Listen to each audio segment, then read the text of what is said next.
You can't beat a good steak, but how do you take it to the next level? Which spices and rubs should you have in your pantry? And who in their right mind would pair steak with dairy? Keep watching to find out. Most meat lovers have at least one steak recipe that they swear by, and everyone has their own tips and tricks for getting it just right. Everyone knows seasoning is hugely important to a good steak, of course. Steak won't sear properly without salt, for instance, and you can draw out some seriously aromatic flavors by seasoning the meat with a little rosemary or garlic. A good marinade is also essential for the tenderizing and flavoring of steaks, and different chefs will have perfected all kinds of different marinades. But even if you've mastered the marinade and always season your steak, there are a few tricks you might not have tried. For example, while sunflower, olive oil, and butter are all common in steak recipes, lard was once particularly popular, especially back in the 19th century. Eventually, though, the development of cottonseed oils put a bad light on pork fat. Near the end of the 20th century, America and Europe migrated away from using lard in favor of plant-based oils, as they were cheaper and considered healthier. But lard might be making a comeback. For one thing, lard has half the saturated fat as butter. It's also rich in vitamin D, and its health benefits are increased if the animals it comes from are pastured and grass-fed. As for flavor, that's dependent on the quality of lard you buy. Lard can have a neutral flavor or a natural, meaty taste. But lard isn't the only ingredient you might want to test out on your next steak. The robust flavors of a full roast coffee bean, combined with a tender steak, may be just the twist you need, as coffee can work as a useful ingredient in a dry rub or marinade. Damn good coffee. And hot.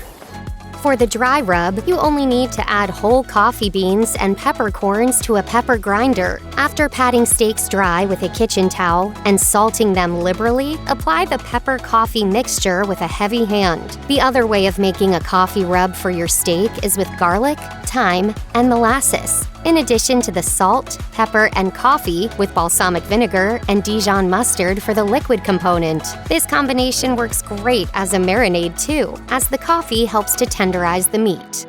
Coffee doesn't just influence the steak's flavor either. It also performs a similar function to wine by tenderizing it and breaking down its proteins. When a thick enough layer of the dry rub is applied, the mixture will form a crust as the meat grills, allowing the steak to inhibit its moisture.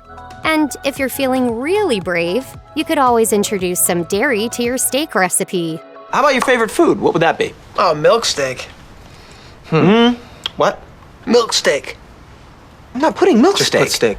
Luckily, we're not talking milk here. Yogurt is often featured in recipes for dishes such as chicken tikka and kebab, but its usefulness can also extend to other meat-centric dishes, including marinated steak.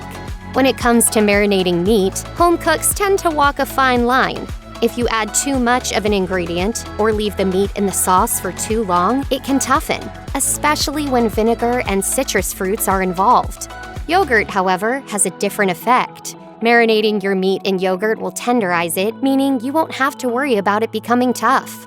This happens because the calcium and lactic acid in yogurt work away at the meat, making it tender without the risk of it becoming rubbery. The active acids in this process are delicate, however, and the marinade works slower and needs to soak for as long as 12 hours to achieve the desired results. But the payoff will be more than worth it. Not only does the yogurt make steaks softer, but it also makes them more succulent.